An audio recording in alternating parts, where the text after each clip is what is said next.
Boa noite, pessoal. Tudo bem? Só um instante, tá? Ô, gente, Claro. primeiramente eu queria pedir desculpa aí pelo atraso, tá? Porque veio um técnico aqui para olhar algumas questões do meu computador e ele só podia vir depois do expediente. Ele saiu daqui agora e mesmo assim ficou faltando algumas coisas. Mas aí amanhã ele volta. Gente, primeira coisa é a seguinte. Primeira questão, eu disponibilizei no AVA, né, a apostila que eu chamo de apostila AV2, tá? Porque aí, para vocês terem um parâmetro para avaliação 2, né, para AV2, tá? E eu comecei a corrigir as provas, né, assim, corrigi mais da metade das provas. E assim, gente, sinceramente, tá? Gostei muito das provas dessa turma, né? Óbvio, gente, que eu vi que muita gente respondeu copiando e colando da apostila, digamos assim, né? Mas, por outro lado, eu vi que muita gente explicou com as próprias palavras. Eu gostei muito das explicações, porque aí você percebe claramente, né, como que o aluno entendeu as questões. Eu anotei aqui, deixa eu ver se até está na sala aqui, né? Eu acho que o três provas que eu gostei muito, tinham outras, tá? Mas depois que eu comecei a anotar, mas outras respostas também que eu já de provas que eu já tinha corrigido, que eu tinha gostado muito. Mas a prova do Guilherme, é, o Guilherme, ele errou a última questão, eu acho. Eu acho que foi ele mesmo, mas assim, ele respondeu muito bem as outras questões, respondeu as questões de uma forma muito crítica, né? Teve gente na resposta aí que queria bater no MacGyver, né? Falar assim, paga o imposto, caralho. Mais ou menos isso, né? Tipo assim, você tem que pagar e pronto. E tal. E assim, foi, e é isso mesmo, né? Porque é uma prestação obrigatória e tal. Então, gostei muito. E assim, uma coisa que eu avaliei assim também, eu falo assim, né, na minha leitura lá, é a forma como a escrita, né? Como vocês estão escrevendo, né? Porque isso tudo conta para análise de um profissional, né, gente? Porque se você pega a análise, imagina, né? Você vai lá no contador, aí você pede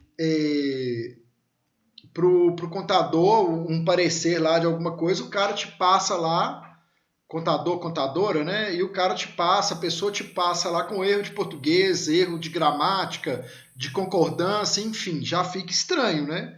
Então, assim, gostei da escrita da turma, né? Agora acabou de entrar aí a prova da a Jennifer. Foi uma prova também que eu gostei muito, tá? Das respostas. As respostas que eu mais gostei, gente, foram das respostas críticas. Igual lá, né, teve uma questão que eu falei, inclusive eu coloquei lá, né? Faça uma análise crítica das funções fiscais, né? Aí, assim, teve gente que pegou e explicou lá as três funções fiscais, né? E fez críticas contundentes, críticas bem bacanas que sinceramente nem eu enxergava aquilo ali. E isso que é muito interessante nesse processo de dar aula, né? Porque a gente constrói conhecimento. Então, assim, bem bacana, tá? Semana que vem, gente, sem falta, tá? Amanhã eu vou montar uma operação aqui no escritório, tá? Para estar corrigindo prova e trabalho. Eu vou entregar provas e trabalhos, tá? Tô falando, gente, falei da prova do Guilherme, né, que foi boa, que teve boas respostas,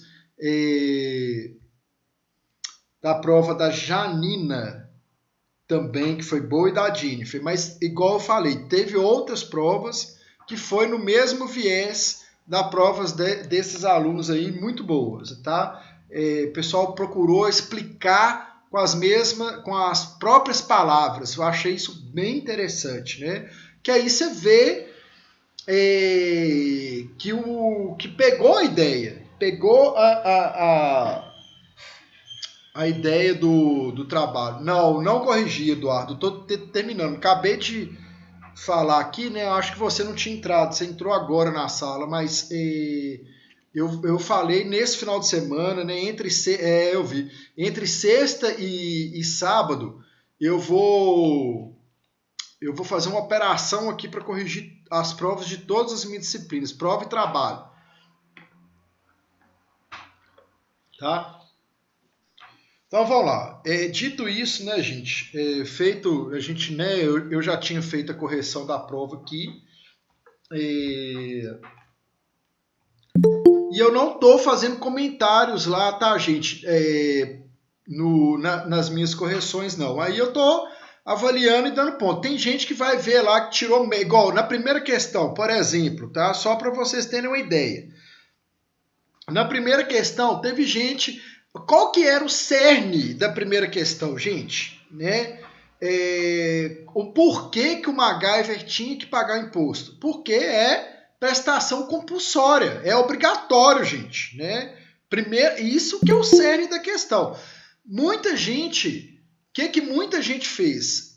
A maioria dos alunos explicou isso, falou que era obrigação compulsória, aí colocou lá o conceito de tributo, né? Lá do Código de Trânsito, Código Tributário Nacional, e depois ainda falou assim, e é com dinheiro, além do mais, né? É com dinheiro do tributo que se move a economia do Estado, tal. Explicou essa situação lá. A grande maioria fez assim. Essa era a resposta perfeita, tá? Essa era a resposta total. Agora, teve gente que só respondeu que era compulsório. Vai tirar total também, que esse que era o principal. Agora, teve gente que respondeu que era através do tributo que move a economia. Aí vai ganhar metade da questão, tá? Por quê? Porque o cerne da questão é essa questão do fato do tributo ser compulsório.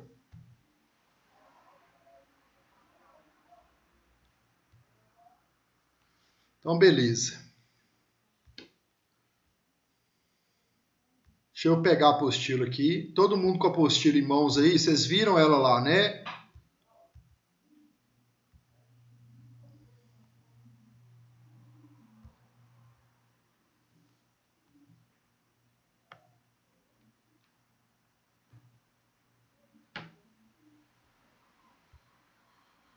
Vocês viram a apostila lá no AVA, né, gente? Essa V2, apostila V2, né? Tá todo mundo com ela em mãos aí, né? Sim. Ó, beleza, então tá. Espera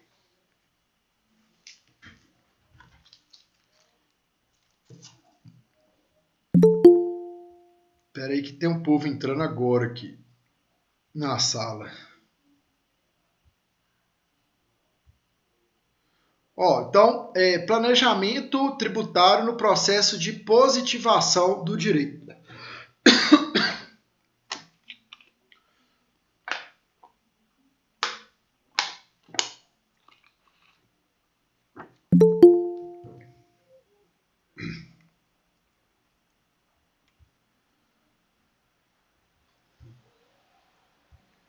Para uma melhor compreensão do fenômeno do planejamento tributário e, posteriormente, para diferenciá-lo de outras figuras como evasão, elisão e sonegação, necessário localizar o planejamento tributário no processo de positivação do direito. Então, gente, essas figuras aí, evasão, elisão e sonegação, são atos ilícitos por intermédio dos quais, né, as empresas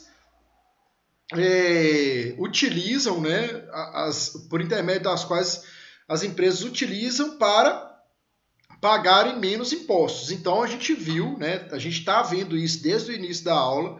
Planejamento tributário é completamente diferente dessa questão de atos ilícitos. O planejamento tributário, na verdade, é o oposto, né?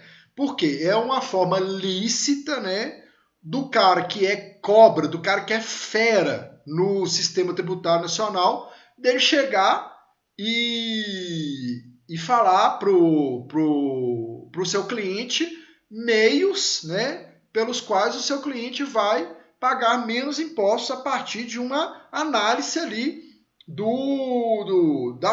da tributação legal do país. Aí o cara vai falar, ó, se você for por aqui, você vai pagar menos, se você fizer isso, você vai pagar menos, né? Vai ensinar ali os atalhos legais, né, de estar pagando menos imposto. Então, assim, é um profissional que vale ouro no mercado, né, gente? Vale ouro. Um cara que tem, né, uma pessoa, né? Quando eu falo cara aqui, é feminino e masculino, tá? É feminino, masculino. Se for feminino e masculino na mesma pessoa, também tá valendo, tá? Enfim, é um ser humano, né? Então, a pessoa que tem esse conhecimento é uma pessoa super bem avaliada no mercado, né? Por quê? Com certeza, pessoa que tem esse conhecimento de ter a manha, né, de fazer com que o empresário, que é o que gira a economia, economizar, ele vai valer ouro, tá? Tá bom? De forma lícita. Tem que deixar isso bem claro, né, gente? Que depois vocês vão falar lá no Jornal Nacional, não, mas na minha época de faculdade, o professor falou lá que o contador podia dar os canos, dar os tumé. Aí vai me complicar. Então, vamos lá. O processo de positivação do direito é a maneira pela qual as normas jurídicas são aplicadas aos fatos efetivamente ocorridos, né? As normas são criadas para serem aplicadas aos eventos que ocorrerem no mundo para terem eficácia social. No caso das normas tributárias, sua finalidade última é a arrecadação de valores a título de tributo aos cofres públicos, né? Ocorre que, até se chegar a este objetivo, um longo caminho é percorrido, né? A começar pelas normas de competência previstas na Constituição Federal. Essas normas darão fundamento às normas instituidoras do tributos que, por sua vez, fundamentarão o nascimento da obrigação tributária e a constituição do crédito tributário. Então, gente, positivação do direito. Positivação significa o quê? O direito posto pelo Estado, né? O direito vai ser criado pelo Estado, né? Então, nós no Brasil, como que funciona? Nós estamos num Estado democrático de direito, né? O que isso significa? O direito será criado pelo poder legislativo, né? E o poder legislativo, por sua vez, ele será criado pelo povo, né? Porque todo o poder emana do povo. Então, que o exerce diretamente ou por meio dos seus representantes legais. No caso da criação das leis, esse poder está sendo exercido indiretamente, né? Então, o Felipe Florenci candidata lá para deputado federal, né? Aí você vota lá no Florenci. Aí ele que vai participar aí desse processo de construção de normas jurídicas, né? O Tiririca, né? O Romário, essa galera aí que faz as leis aqui no nosso país, entendeu? O Eduardo Bolsonaro, né? Deixa eu ver quem mais aqui. Falar aí algumas peças raras, né? A turma da esquerda também tem muito artista, né? Aquele até esqueci lá que era deputado federal. Tá, enfim, tem um monte aí. Essas pessoas que fazem a lei no nosso país. Eles criam a lei, né? Então, vão criar o Código Tributário Nacional. O Congresso vai reunir lá e vai decidir o que vai colocar ali para a gente seguir, né? E para eles criarem essas normas, eles têm por base o quê? A Constituição que vai dar fundamento para a criação dessas normas, né? Então, é nesse sentido aí que está sendo dito isso aqui.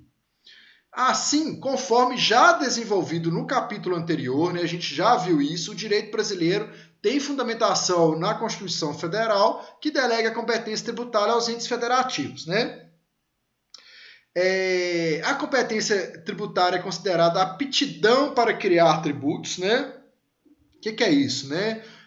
A Constituição vai falar, tipo assim, ó, você ente público, né? Você município, por exemplo, você tem competência para criar impostos que dizem respeito aos prédios urbanos que forem localizados aí no seu território, né? Então, o IPTU. O IPTU vai ser competência de criação do município, né? É óbvio, né? Porque o prédio, a casa, tudo está ali no município e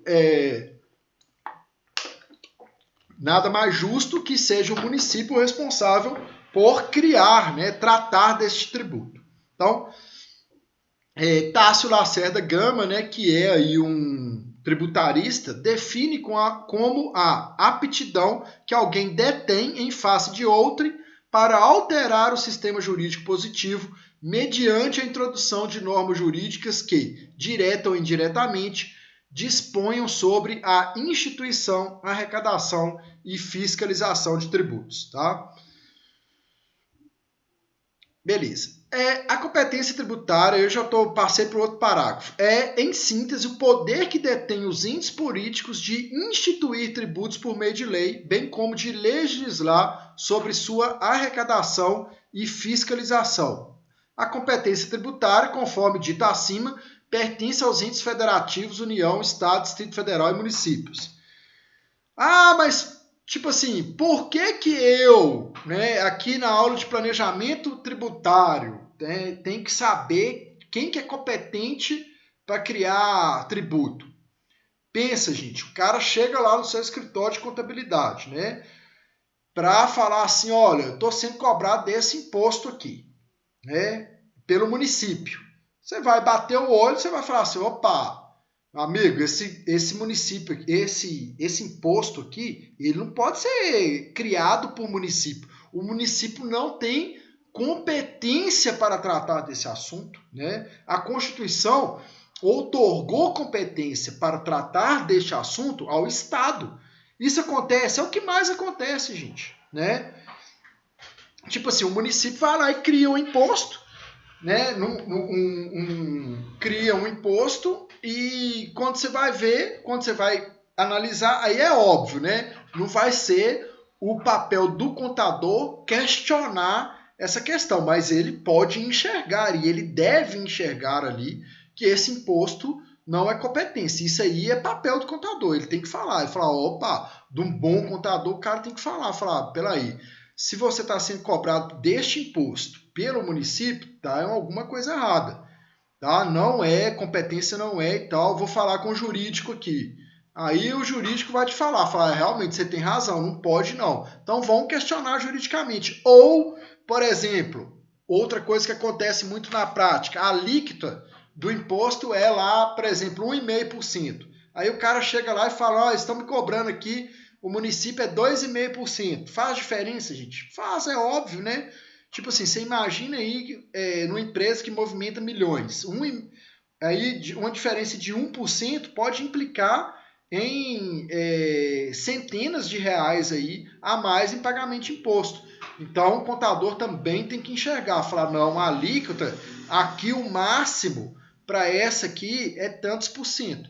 Então, assim, tem que ficar ligadão, né? Ficar bem informado, tá?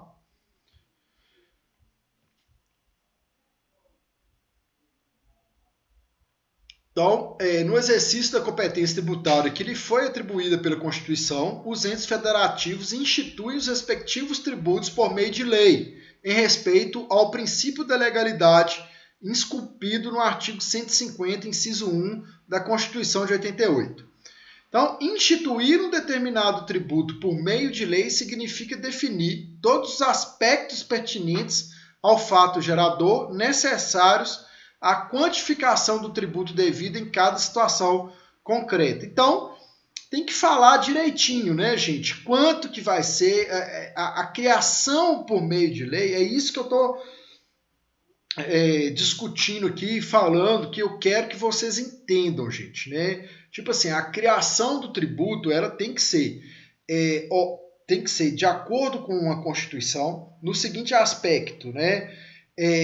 Respeitar os princípios constitucionais tributários que são aplicáveis ao direito tributário.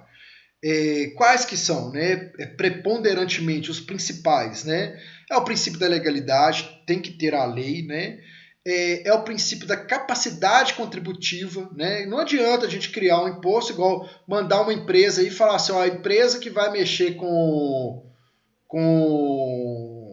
por exemplo, com turismo, vai pagar 50% de imposto nas pousadas, né, que tiverem menos de 12 quartos. É justo? Não é justo, né? Por quê? As pousadas de menos de 12 quartos é as que ganham menos recursos, né? Então, como que elas vão pagar mais impostos? Não condiz com o princípio constitucional da capacidade contributiva, entenderam? Agora, por outro lado, né, você falar assim, ó, a indústria de fumo, de cigarro, ela vai pagar 80% de imposto. É justo? É lógico que é justo, né? Por quê? Elas são responsáveis aí por uma grande ocupação da nossa saúde pública, né? Das nossas áreas hospitalares, né? Então, serviços públicos hospitalares são disponibilizados aí em razão de problemas de cigarro, de fumo. Então, eles têm que pagar imposto alto mesmo, tem que cortar na alta mesmo, né? Bebida, mesma coisa, né? E assim, alimentos, né? No nosso país, a gente não tem uma visão muito boa para isso, né? Mas assim, tem vários alimentos aí que fazem extremamente mal para a saúde e a gente não é alertado, não é nada, né? Mas assim, tinha que pagar altos impostos, a depender do alimento aí, né? Ou então, assim, até mesmo proibido, né? E, por outro lado, os alimentos que são lights, né, diets, assim, que são bons para a saúde, esses tinham que ter os impostos o quê? Reduzidos, porque a gente vai no supermercado e olha como é que essa questão tributária ela é complexa, né? Que a gente tem que ter, a gente vai conversando assim, a gente vai enxergando várias situações, né?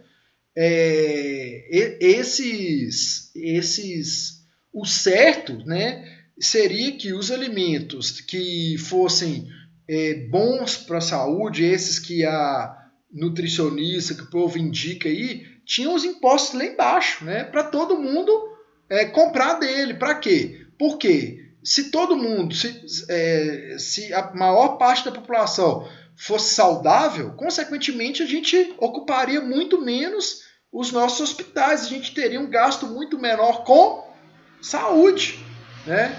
Então, assim, é uma questão de planejamento tributário, né?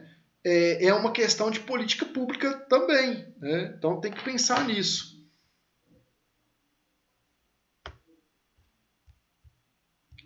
Vocês estão entendendo aí, né, gente? Tá tudo beleza, tá tudo tranquilo, né? Qualquer dúvida, gente, podem ficar à vontade aí para me interromper, para alguém quiser fazer alguma ponderação, pode ficar à vontade, tá? Tá tranquilo, professor. Então tá, beleza.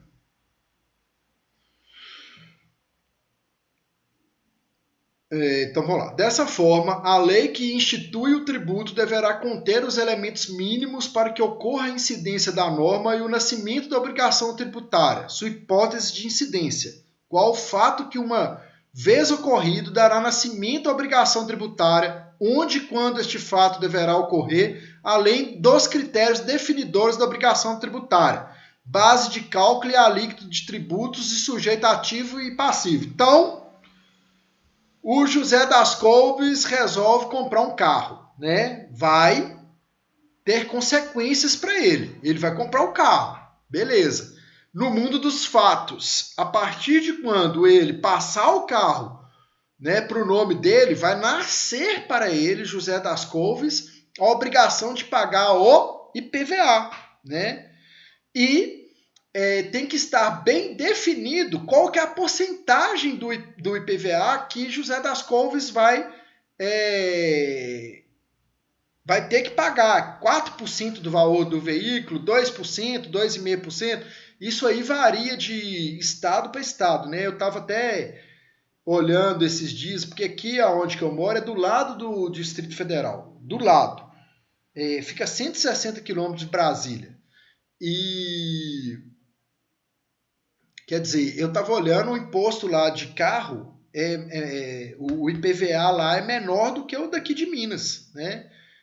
Até 1,5% a menos. Aqui eu acho que é 4% e lá é 2,5%. É uma diferença grande, né? Então, assim, por quê? Eu tive essa percepção porque eu vejo que muitos carros aqui são emplacados lá. Aí eu fui dar uma pesquisada nisso, liguei lá e tal, o cara estava me explicando, né? Então, assim, são questões que influenciam aí no mundo dos fatos, né? Então, voltando aqui para o que eu estava falando, né? Você comprou o carro, né? Aí, tipo assim, tem que estar bem definido. Comprou o carro, o que a lei fala? Tem que pagar o IPVA. Aí, beleza. Você vai pagar o IPVA só se você for proprietário de carro, né? Então, você comprou o carro, você vai ter que pagar. Quanto que é? E quando que é que deve ser pago, né? Então, a lei tem que trazer todos estes elementos, tá? A lei tem que ser clara. Não pode fazer curva, não, né? Então, esses critérios mínimos estão presentes no que se denomina regra matriz de incidência tributária. E é muito importante, gente, vocês, enquanto contadores, entenderem essa situação, né, gente? Porque tudo aquilo que vocês virem, que vocês entenderem que está ilegal, vocês vão dar o toque ali no seu cliente, tá? Assim como toda norma que prever uma regulação de conduta, a regra matriz de incidência tributária é composta por duas partes. Uma hipótese, na qual está previsto um fato com conteúdo econômico, inserido em espaço e tempo definidos, de possível ocorrência, e uma consequência para o caso do fato descrito na hipótese ocorrer efetivamente. Tendo em vista que tratamos de norma de incidência de tributo, essa consequência será a obrigação tributária, ou seja, o dever, né, determinado de tributo. Então, tá aí dentro disso que a gente acabou de falar, né? Não vou ficar repetindo isso não, porque acho que já deu aí, já deu para vocês entenderem, tá? Agora, vamos passar aí para. Nós estamos na página 3, né? Regra matriz de incidência tributária. Critérios na hipótese, tá? Então, critério material. No critério material da regra matriz de incidência tributária, encontraremos uma descrição de um comportamento de pessoas, físicas ou jurídicas, condicionado por circunstâncias de tempo e espaço. Ou seja, haverá a previsão de um fato, de um comportamento de pessoas. Aí os exemplos, né? Vender mercadorias, prestar serviço, oferir renda, que deverá ocorrer no mundo real para que surja a obrigação de pagar determinado tributo. Então, é aquilo que a gente acabou de falar, que vai ser o critério, qual que vai ser o critério material da incidência tributária, né? A regra matriz da incidência tributária, ela possui aí alguns critérios para que ocorra, né? Um dos critérios é esse critério material, e o critério material vai ser justamente, né, esse comportamento das pessoas, né, condicionado por circunstâncias de espaço e tempo. De pessoas aqui, gente, né? Aí, mais uma vez, eu falando aquela regra aí do Total Flex, né? Pessoas físicas e pessoas jurídicas, né? As físicas consideradas as Totais Flex e as jurídicas também, qualquer tipo de empresa, né? Com qualquer tipo. Agora, né? Tem que ser empresa lícita, né? Não vai me falar aí, gente, de empresa ilícita, não, né? Ah, tô querendo abrir uma empresa com ervas. Não pode, né, galera? Não vem com essa, não. Eu tô querendo cobrar um imposto. Aí fica difícil, né? Só se for uma erva mate, né, professor? É, só Uma se erva para chimarrão. erva para Chimarrão. chimarrão. É isso mesmo. Não vai querer vender a erva, não, entendeu? Senão aí vai ter que complicar. Então, é o seguinte. O critério material vai ser justamente essa questão que vai acontecer. Então, a pessoa vai vender mercadoria? Vai vender. Então, nessa mercadoria vai vir o imposto o ICMS, né? Imposto de circulação de bens e mercadorias. Ele vai ter que pagar, né? Então, é nesse sentido aí, tá? O critério material. Assim, será no critério material que estará a resposta à pergunta: qual fato que deverá ocorrer para que nasça a obrigação que tem por objeto o pagamento do tributo, né? Então, qual que é o fato? No exemplo que eu dei, né? Comprou o carro, pagou tributo, meu amigo. O fato é o quê? É a compra do carro, tá? No critério material é que estará o que a doutrina e a legislação comumente chamam de fato gerador, tá? Então, o CTN, o Código Tributário Nacional, define em seu artigo 114 o fato gerador como a situação definida em lei como necessária e suficiente à sua ocorrência, tá? Uma das formas aí, olha, gente, como que a gente vai vindo aí assimilando, né, a matéria, aquilo que nós estamos estudando, à nossa disciplina, né? Vamos lá, ao planejamento tributário. Uma das formas de realizar o planejamento tributário, conforme veremos, fazer com que os atos praticados não correspondam ao fato descrito no critério material. Ou seja, o objetivo seria realizar operações diversas daquelas previstas neste critério para que não ocorra a ocorrência do fato gerador e, por consequência, não nasça a obrigação tributária. Exemplo de suposto planejamento tributário nesse sentido é a operação casa e separa, em que o ganho de capital que seria obtido em uma operação de compra e venda é evitado por meio de operações societárias de aumento de capital, situação esta que veremos mais detalhadamente nos próximos capítulos, né? Então, é nesse sentido, gente, que é o planejamento tributário.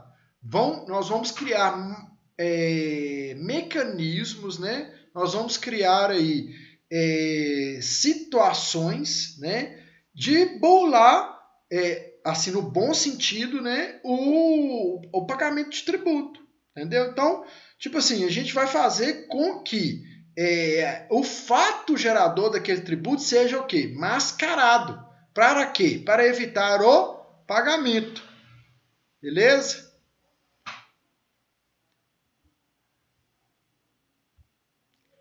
Ou seja, eu estou ensinando vocês a enganar os outros, né? Ai, ai. Advogado, não confia em mim.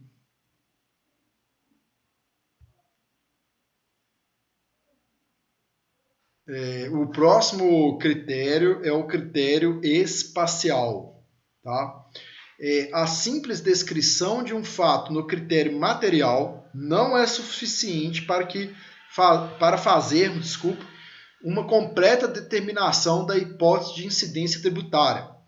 Necessário se faz localizar este fato no espaço e no tempo. Por exemplo, se uma determinada pessoa for proprietária de imóvel no município de São Paulo, por certo, não estará obrigada a pagar o IPTU do município do Rio de Janeiro, né? Da mesma maneira, se um comerciante vendeu mercadoria no estado do Amapá, igualmente não deverá recolher o ICMS do estado de Santa Catarina. Assim, imprescindível definir o local em que deve ocorrer o fato descrito no critério material para dar aso ao nascimento da obrigação de pagar tributo. Gente, isso é importantíssimo. As empresas, assim, igual no sul de Minas, né, na divisa mesmo com São Paulo, lá, tipo assim, tá um monte de... tá concentrado, estão concentradas agora várias empresas, né, que, obviamente, em regra, se concentrariam no poderoso estado de São Paulo, né? Por quê? Porque é o maior mercado consumidor do país, né? São Paulo é um dos maiores mercados consumidor do mundo, né? Só a cidade de São Paulo ela tem economia maior do que o Chile inteiro, né? Que é um país aí dito como hoje aí está sendo colocado mais ou menos como país de primeiro mundo, né?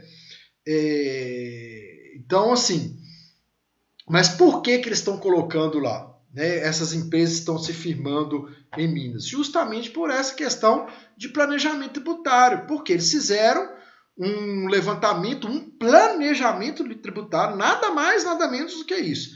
E falaram, se você conseguir, se você se instalar lá em Minas e não instalar em São Paulo, primeiro, você vai ficar perto, né, bem próximo ao maior mercado consumidor do Brasil, porque São Paulo não é só São Paulo capital, né?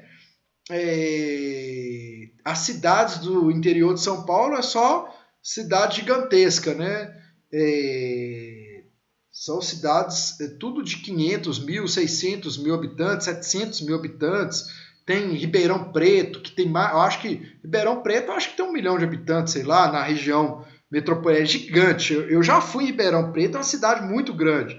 São José do Rio Preto é uma cidade muito grande, né? Sorocaba é uma cidade muito grande. Então, assim, Marília, não tem cidade pequena, é só cidade grande. E fica bem perto de Minas, né? Então, assim, eles colocaram lá porque eles fizeram um planejamento justamente porque eles viram, vai pagar menos imposto e o imposto que pagar menos vai compensar aí no transporte da mercadoria até esses centros de São Paulo, né? Esses centros consumidores de São Paulo. E lógico, além de óbvio, né?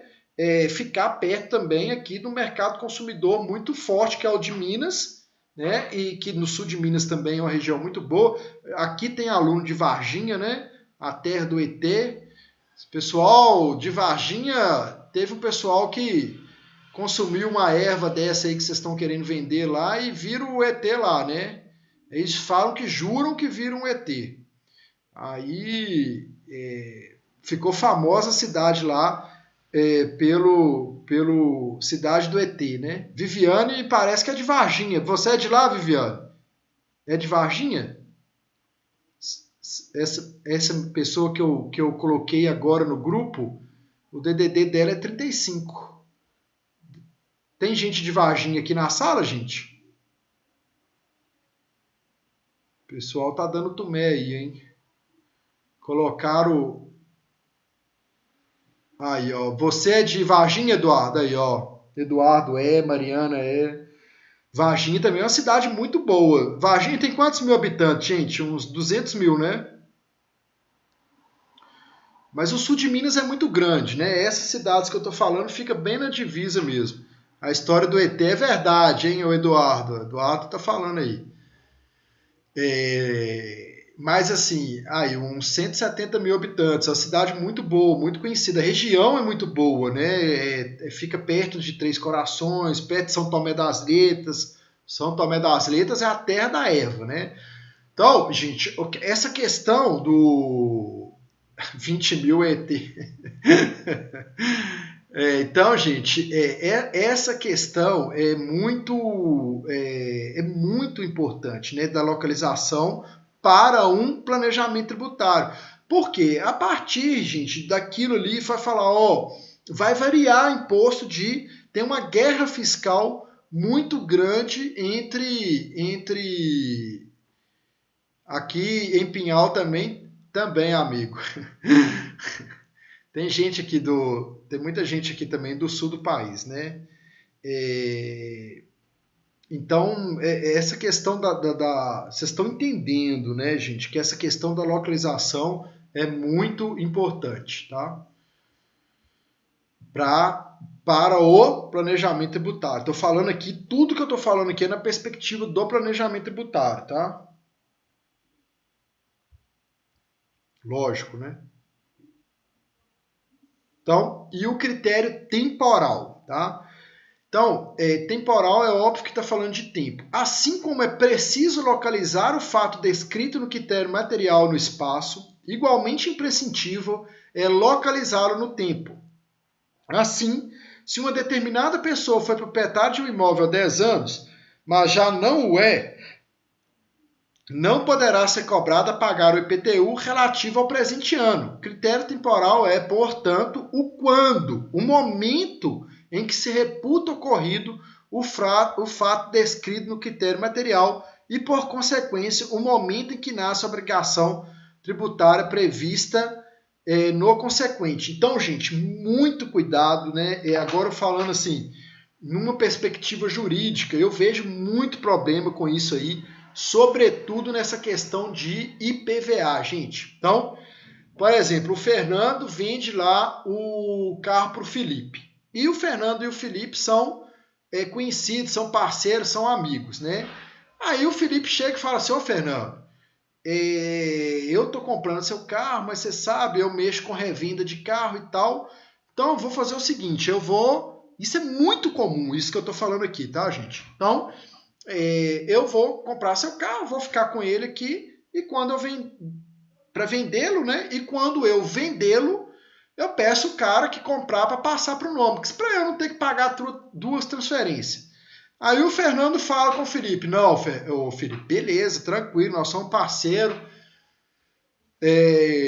tá tranquilo, tá? Aí beleza, um compra o carro do outro nessa circunstância aqui. Aí o Felipe vende pro terceiro lá, que já não é chegado dos caras, né?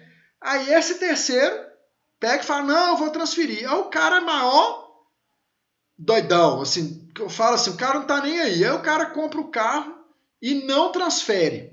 Aí passa 2, 3 anos, está chegando em PVA. Aí essa parceria do Fernando e do Felipe já vai começar. Eles que eram assim, ou assim, né? Aí eu já não sei, mas eles que eram assim, né? Aí eles já vão ficar assim, ó. Por quê? O Fernando vai começar a falar, pô, Felipe, o carro tá chegando em PVA aqui, tá vindo trem no meu nome e tal.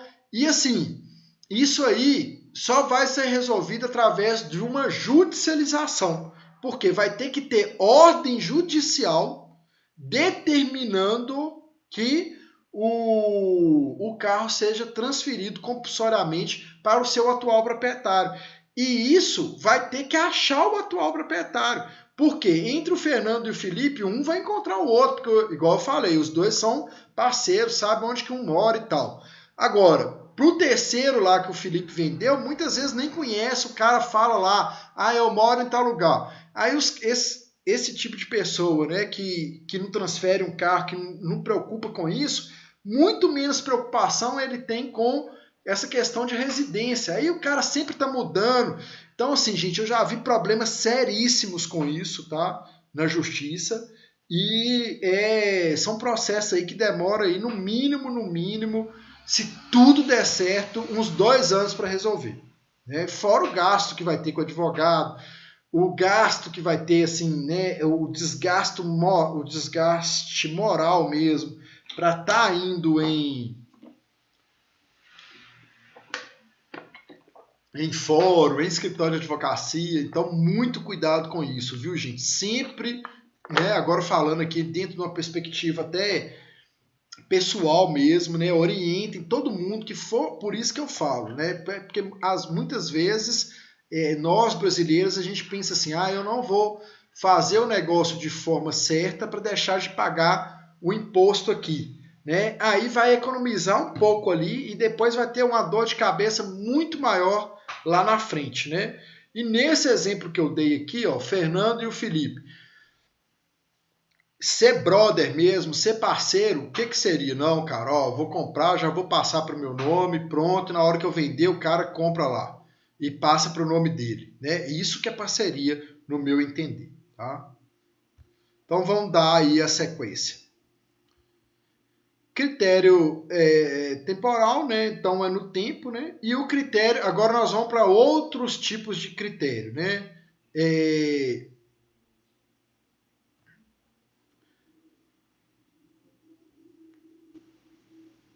Então nós vimos aí os critérios materiais, né? O critério material, né? O critério espacial e o critério temporal. Agora a gente já vai para os critérios, esses são critérios do consequente, né? O consequente, nós estamos aí na página 5 da apostila, tá, gente? No meio dela aí, tá? Para vocês se localizarem. É porque eu não tô lendo tudo que está na apostila não, tá?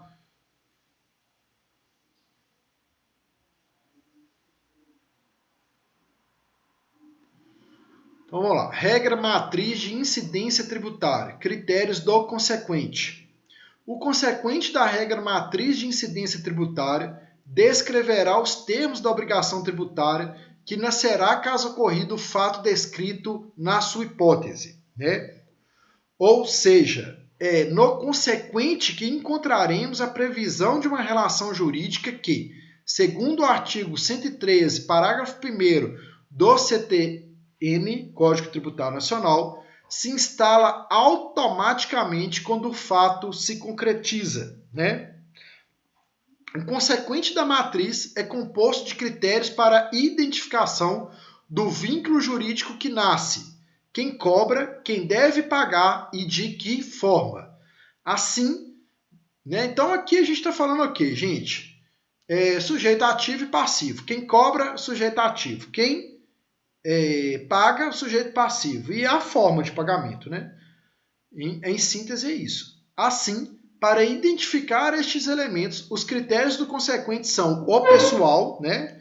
Sujeito ativo e passivo, que nos dirá quem é o credor e quem é o devedor da obrigação tributária, e o quantitativo, né? Que nos informará, através da conjugação da base de cálculo e alíquota, o valor a ser pago pelo devedor ao credor.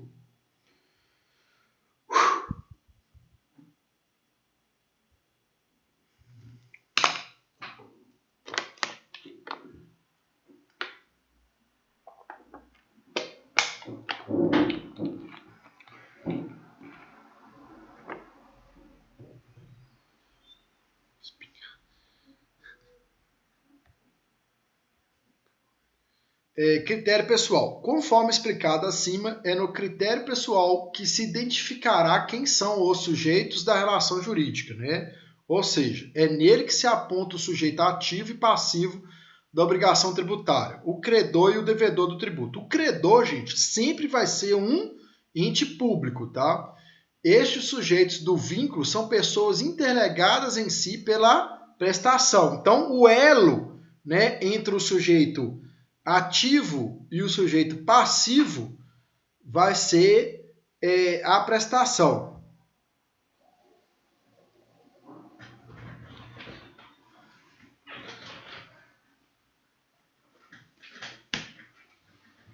Essa aqui, gente, é a Maria Flor. Ó, Maria Flor. Ela tá sentada na cadeira comigo aqui. Vaza! Nossa Senhora, misericórdia.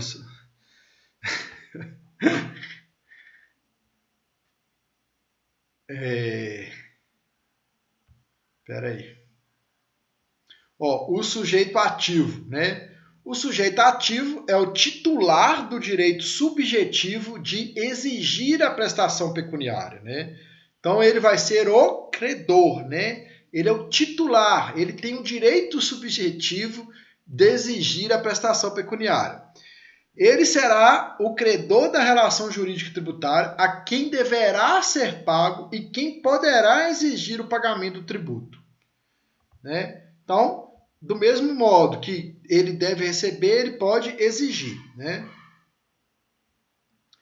Aí, olha, por isso que eu falei com vocês que sempre vai ser a pessoa jurídica de direito público, né? Ó, por quê? Por força de lei, gente, né?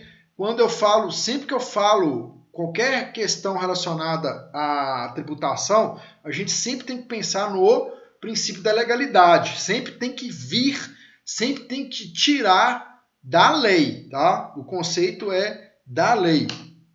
Você está entendendo aí, né, Eliezer? Essa questão aí de sujeito passivo e ativo, né? Sim. Então, Estamos beleza. aprendendo. Tá bom, então beleza.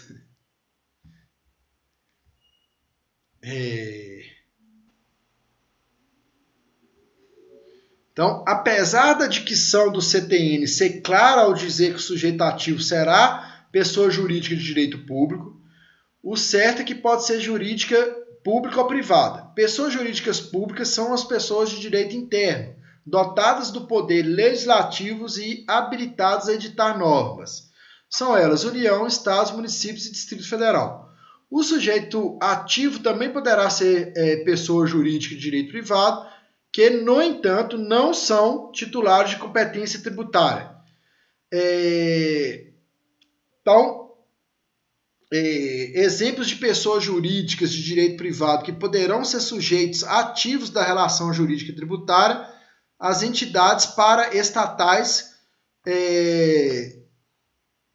com funções de finalidade pública, no caso de contribuições. Espera aí que saiu aqui.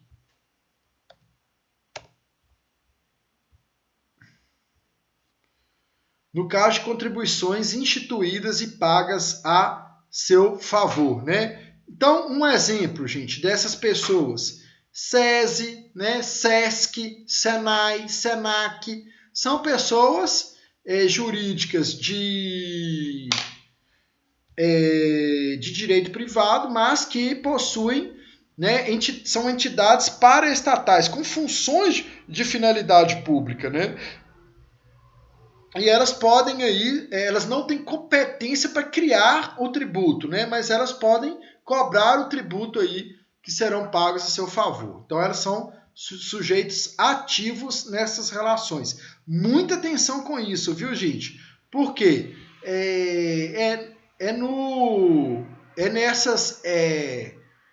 digamos assim, é nessas exceções, né, que essas exceções que são cobradas em provas, né?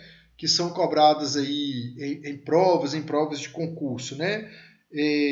Na área de vocês, eu creio que não tenha tanta concorrência de concurso igual tem na área jurídica, mas tem muito concurso bom que envolve aí o curso de contabilidade, né?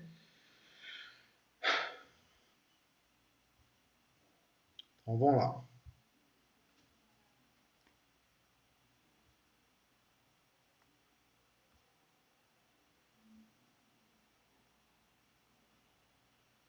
Agora o sujeito passivo, né? O sujeito passivo da obrigação tributária será a pessoa física ou jurídica, pública ou privada, de quem se exige o cumprimento da prestação do tributo ou dos deveres instrumentais. Então, sujeito passivo é a pessoa obrigada ao pagamento de tributo ou penalidade pecuniária. O artigo 121 do Código Tributário Nacional, ele fala, né? E ele ainda nos informa quem poderá, os sujeitos que poderão, né, estar aí no polo passivo da relação jurídica tributária, né, o contribuinte e o responsável, né? Então, o sujeito, de acordo com o parágrafo único do artigo 121 do Código Tributário, o sujeito passivo da obrigação principal diz-se contribuinte quando tem relação pessoal e direta com a situação que constitua o respectivo fato gerador. Responsável quando, sem revestir a condição de contribuinte, sua obrigação decorra de disposição expressa da lei. Então vamos destrinchar aí este conceito, né? Assim, a sujeição passiva poderá ser direta quando for representada pelo contribuinte, entendido como aquele que tem relação pessoal e direta com a situação descrita pela norma. Geralmente, o contribuinte será aquele que realiza o fato descrito pelo critério material da regra matriz. A sujeição passiva poderá, no entanto, ser indireta quando for encampada pela figura de responsável, aquele cuja obrigação decorre de disposição expressa de lei. Por exemplo, no caso de imposto de renda, a alíquota aplicável varia caso o sujeito passivo seja pessoa física ou jurídica, né? É o caso dos planejamentos tributários em que profissionais que prestam serviços intelectuais, artísticos ou personalistas receberem a renda por meio de pessoa jurídica, né? Então, isso aí agora tem sido muito objeto de discussão aí, né? Por quê? Esses artistas, sobretudo os da Rede Globo, estão sendo acusados aí de sonegação de impostos, né? Porque tem essa pseudo-guerra aí entre Rede Globo e governo Bolsonaro. Aí, tipo assim, os bolsonaristas falam, mas a Rede Globo é um dos maiores devedores de tributo do país, e isso é fato, né? Agora, eu não sou bolsonarista, não, nem sou esquerdista, não, né? Eu sou trabalhador igual todo mundo aqui. Eu vejo que, assim, entra governo e sai governo, quem se ferra é só a gente, geralmente, né? Mas, enfim, isso é uma opinião política. Mas o que eu estou querendo dizer aqui, dentro dessa questão, é a seguinte, que tem muitos artistas fazendo planejamento tributário, né? Olha como que é importante, gente. Por quê? Tipo assim, eu tenho um salário lá, por exemplo, o Faustão, né? Tem um salário lá de R$1 milhão por mês. Ele, enquanto pessoa física, né? Esse salário na carteira dele lá de trabalho, como trabalhador lá na CLT, ele pagaria X de imposto. Agora, se ele criasse uma empresa, uma pessoa jurídica, né, para tá recebendo esse valor, ele pagaria Y de imposto, bem menos. Então, eles descobriram isso e estão fazendo isso. Então, o que acontece? Muita gente, aquilo que eu falei aqui também, que faz parte da formação de vocês, né? A análise crítica, que eu gostei demais, igual eu já falei aqui, na prova de vocês, eu gostei muito das respostas dessa turma. Eu já falei aqui, agora a turma está mais cheia, né? As respostas dos alunos Guilherme, Janina e Jennifer, e teve outros. Eu comecei a anotar, esses alunos aqui fizeram respostas bem críticas, né? Bem interessantes, quando responderam as perguntas lá, entenderam bem a matéria e responderam de uma forma bem bacana, bem crítica, fazendo críticas contundentes ali. Ou seja, fizeram uma análise crítica da questão do planejamento tributário, né? Aí é aquilo que eu tô falando. Muita gente fala, o Faustão tá sonegando imposto. Não é sonegar. Ele fez um planejamento tributário. O cara falou assim, opa, eu tô pagando tanto de imposto, como pessoa física. Se eu posso pagar 20% a menos, 20% num salário de 1 milhão, é R$200 mil, né? Por exemplo, né? Tô dando um exemplo. Então, assim, R$200 mil a mais para ele. Ele vai querer? É lógico que vai, entendeu? Qualquer um queria. Não é só dele. Então, assim, a gente tem que fazer a análise na perspectiva do conhecimento, tá?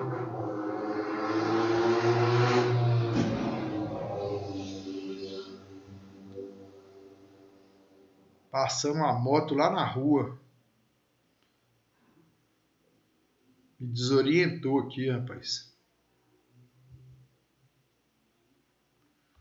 Ô, gente, vamos fazer um intervalo aí de 15 minutinhos pra gente ir ao banheiro, beber uma água, que tem 1 hora que eu tô falando sem parar aqui.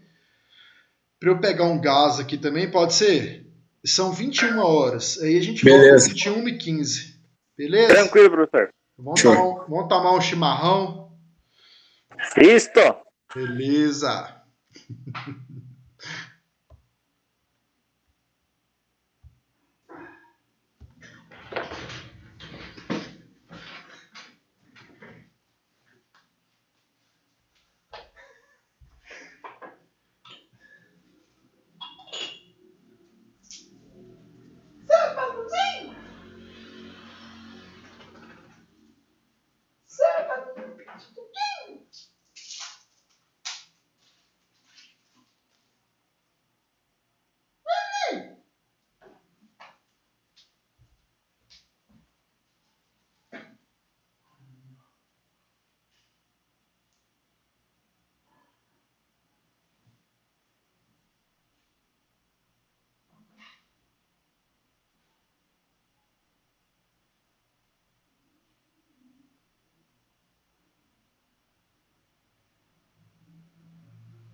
Pessoal, estamos de volta aí.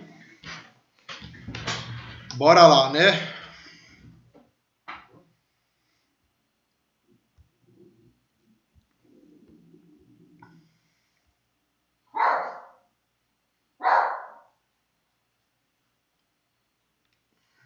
Então,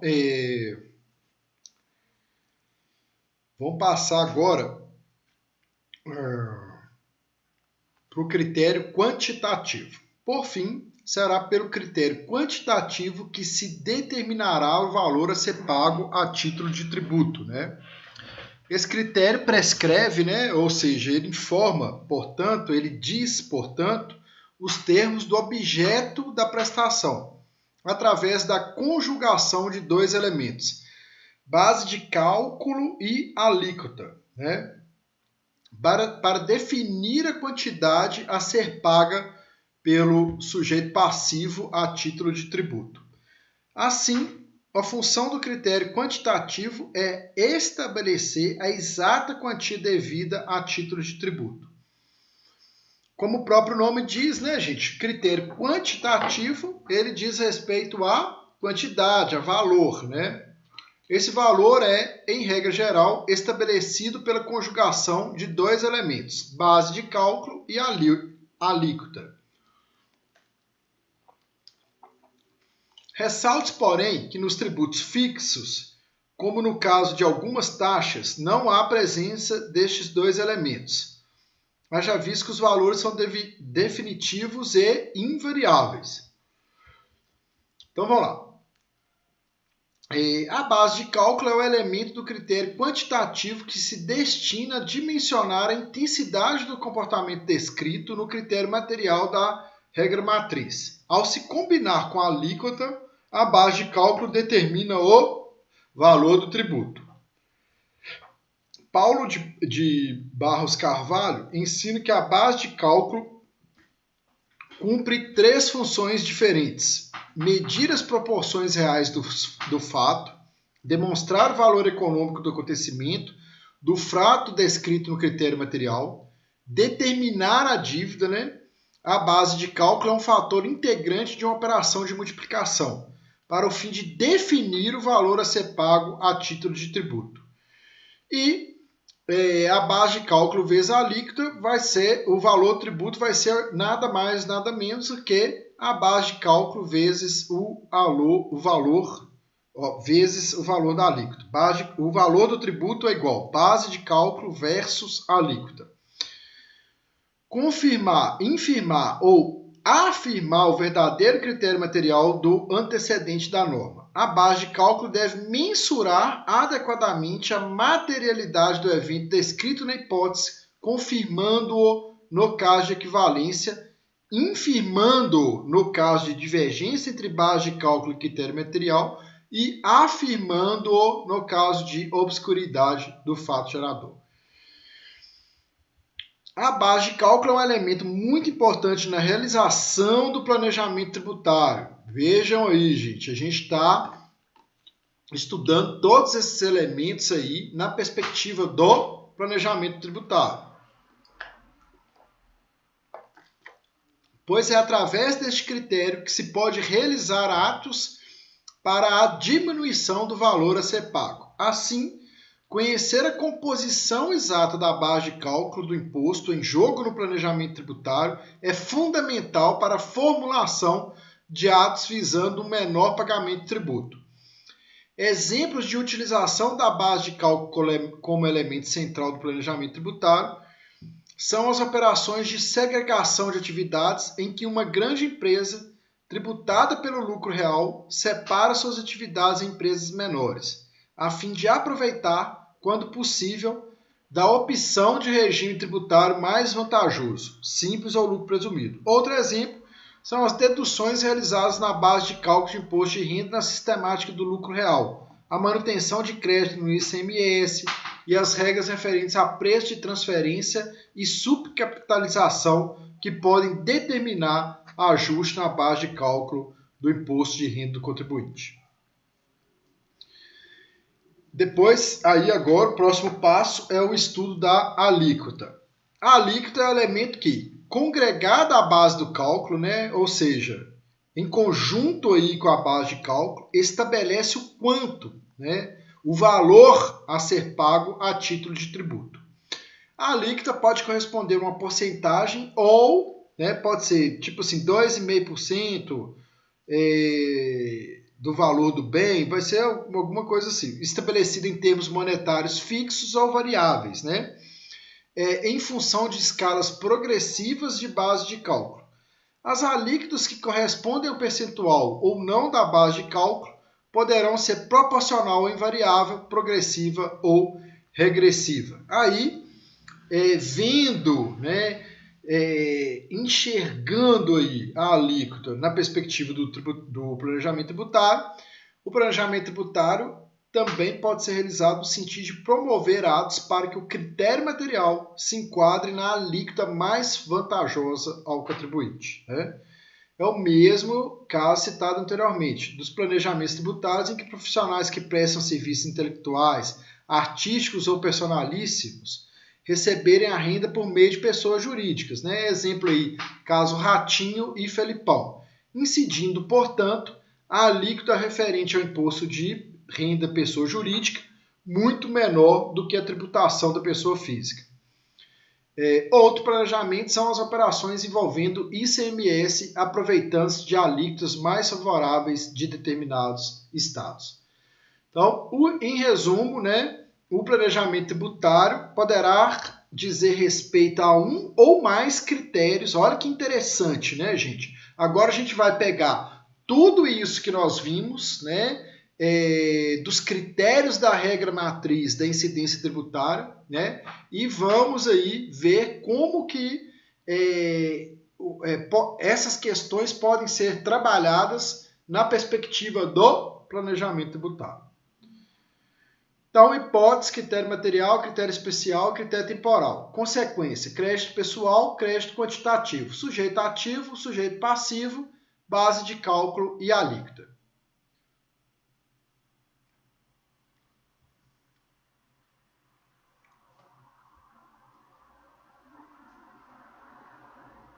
Então, peraí.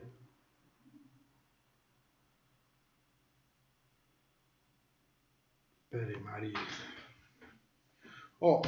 Após verificarmos o esquema da regra matriz de incidência tributária, muito importante para a realização de planejamentos tributários, a próxima etapa do processo de positivação do direito é a incidência da norma tributária como ocorrência do fato gerador. Gente, então, olha só, é óbvio, né, gente, que vocês vão ter que dar uma lida na apostila em casa aí e tal. Mas, assim, o que eu quero deixar claro para vocês, que eu tenho falado desde nossos primeiros encontros, né, é que a leitura de vocês deve ser uma leitura crítica, né? Sempre olhando a questão na perspectiva do planejamento tributário, tá bom?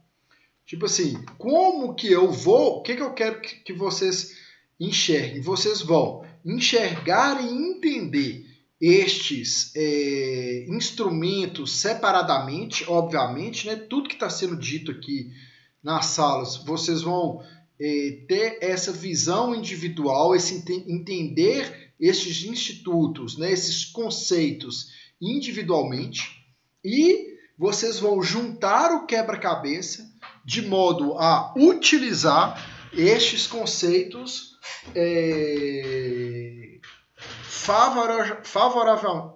favoravelmente para um bom planejamento tributário. Bom? Estão entendendo, gente?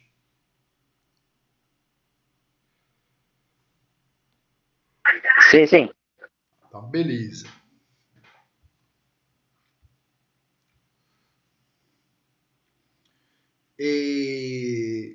Após verificarmos, né, eu já li essa parte aí, a próxima etapa do processo de positivação do direito é a incidência da norma tributária com a ocorrência do fato gerador. Hipótese da regra matriz de incidência tributária, que tem por consequência o nascimento da obrigação tributária. Como veremos nos próximos capítulos, o nascimento da obrigação tributária com a ocorrência do fato gerador e a incidência da respectiva norma é o marco limite do planejamento tributário, né? Ou seja, para a maioria dos doutrinadores, só há planejamento tributário se os atos ocorrerem antes da ocorrência do fato gerador, portanto, antes do nascimento da obrigação tributária. É lógico, né, gente? Porque o planejamento tributário, claro, ele vai fazer com que a obrigação tributária seja amenizada, né? A obrigação tributária que consiste ali no pagamento do tributo, ele seja refrescado, digamos assim, né?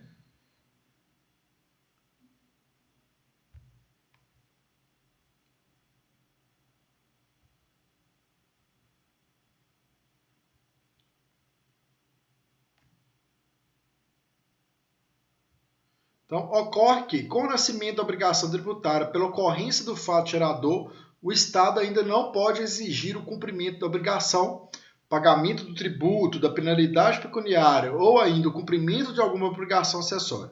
Para isso, necessária a realização de outro ato, né, que é o lançamento, a fim de constituir um crédito tributário em seu favor.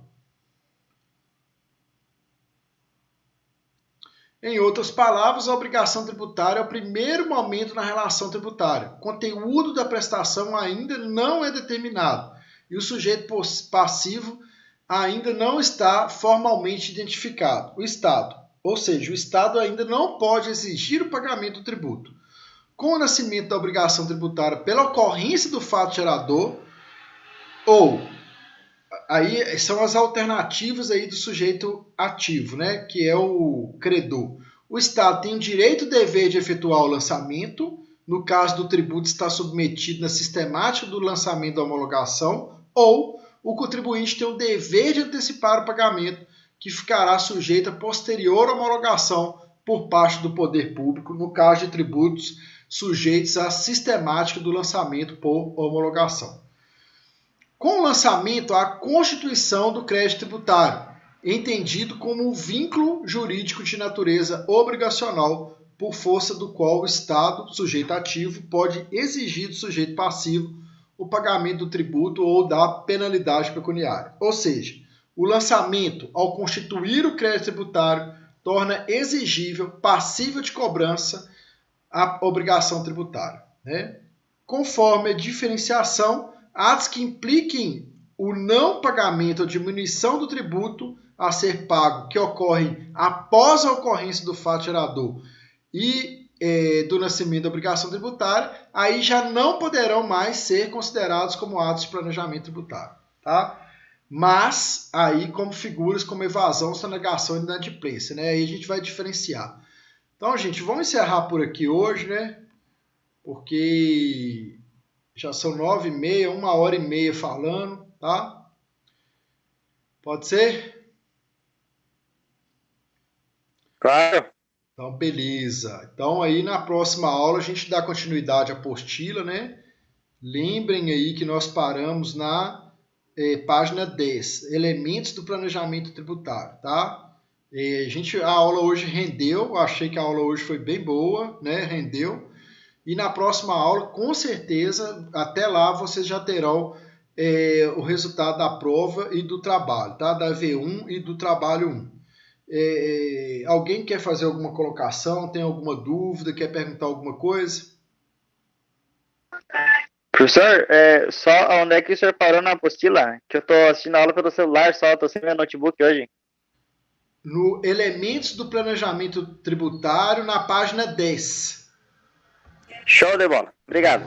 De nada, tá? Então, gente, leiam aí a apostila em casa, tá, gente? Deem uma lida aí. Quem puder ler até a apostila toda para já vir para a aula, né, com a leitura toda em dia, para eventualmente também suscitar alguma dúvida aqui, tá? Então, muito obrigado, gente, pela paciência de me ouvirem aí em silêncio, tá? Muito obrigado. Foi um prazer estar com vocês mais um dia, né? Mais uma noite aqui. Desculpem por qualquer coisa, tá? E um abraço, boa noite a todos, ótimo final de semana e juízo. Beijo.